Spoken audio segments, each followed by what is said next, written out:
यो त खुस्कियो गयो त नि देख्न सक्नुहुन्छ यी हामीले चाहिँ यति माछा मारेको छौँ हैन इस हिलेहरू यहाँ ठुलो हिलेहरू छ यहाँ सानो सानो यो गतिलो हिले देख्न सक्नुहुन्छ इस मेरो मोबाइलमा सानो देखे तापनि मेरो हातसँग दाच्न सक्नुहुन्छ इस इस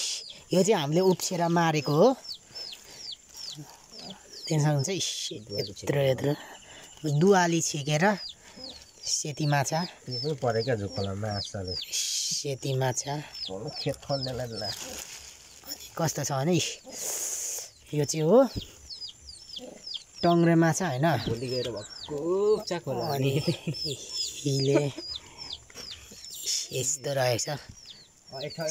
सेतो माछाहरू इस यस्तो रहेको छ यस्तो रहेछ सानोहरू या हामी चाहिँ 2-3 जनाले मारेको हो हैन माछा मारिसक्यो अब यसलाई चाहिँ घर लगेर दर्रो खानुपर्ने हुन्छ मिठो मिठो मिठो हाम्रो गाउँतिर त यस्तो खालको माछा पाइन्छ तपाईहरुकोतिर चाहिँ कस्तो पाइन्छ भन्नु होला भन्दै अनि रात पनि पर्न आँटिसक्यो भन्दै अब हामी चाहिँ यही भिडियो एन्ड गर्न चाहन्छु भन्ने सबैजनालाई बाइ कैसा लगा मेरा मजाक अब हामी चाहिँ यो भाग लगाउँदैछौँ हैन भाग लगाएपछि आफ्नो घर लानुपर्ने हुन्छ देख्न सक्नुहुन्छ कत्रो माछा हेर्नु यो चाहिँ मेरो हातसँग दाच्न सक्नुहुन्छ यो हिलेहरू छ यो जानलाई हो सानो सानो माछा हो यसलाई त छोड्दिउँ न यत्रोलाई त खेतमा छोड्दियो त बल्छी खेल्नु जान्छ पानीमै झर्दियो किन झर्दैन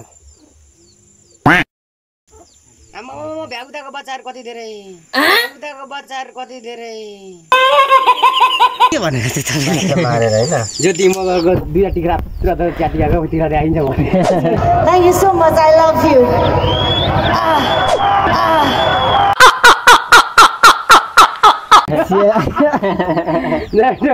ज्योति मगरले ओके न सोल्ट्यो भन्दा हो भन्छ होला ओले मने भरे तपाईलाई त्यही मैले देख्नु नपरोस् त्यहाँ मास्क लाएर ज्योति मगर आई लभ यू भन्दै गरेको म जस्तो त हेर्दिन हौ छोरी मान्छे टिक्रा त हेर्दिन म त हिँड्नु लाग्छ लो यसको के भएको नि बुझ्यो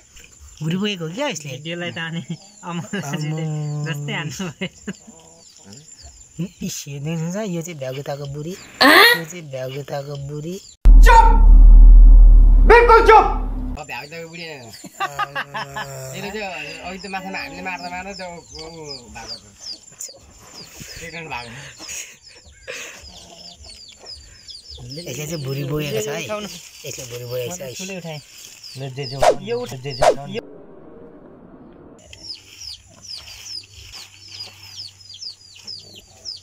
ल एकदम स्पेशल लाने मिलाएर लानु होला जुन उठायो भने हुन्छ जुन उठायो भने हुन्छ मलाई यही लागिदिनु भन्छ ल हुन्छ हुन्छ जुन उठायो भने हुन्छ कि जुनै उठायो भने यसो ठक दिनभरि अघि भोकले झन्डै मरेको नि माछा मार्दा अहिले चाहिँ म घर जाँदैछु हैन देख्न सक्नुहुन्छ भागमा चाहिँ यति परेको छ अनि मैले अघि आजको दिन चाहिँ हामी अङ्कलहरूसँगै हाम्रो खोलामा यो खोलाहरूमा माछा मारेको थियौँ क्या दुवाली छेकेर अनि मैले रेकर्ड पनि गरेको थिएँ भरे भन्दा त रेकर्डै भएन पो रहेछ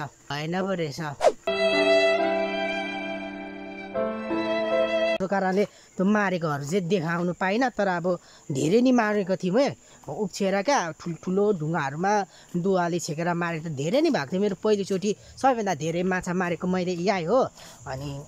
त्यसले धेरै मारेको थिएँ र लोभ लागेर चाहिँ मैले भिडियो अब बनाइन रहेछु र पनि मैले चाहिँ अन्तिमको भए पनि हालेँ होइन अनि हाम्रो गाउँतिर त यस्तो खालको माछा पाइन्छ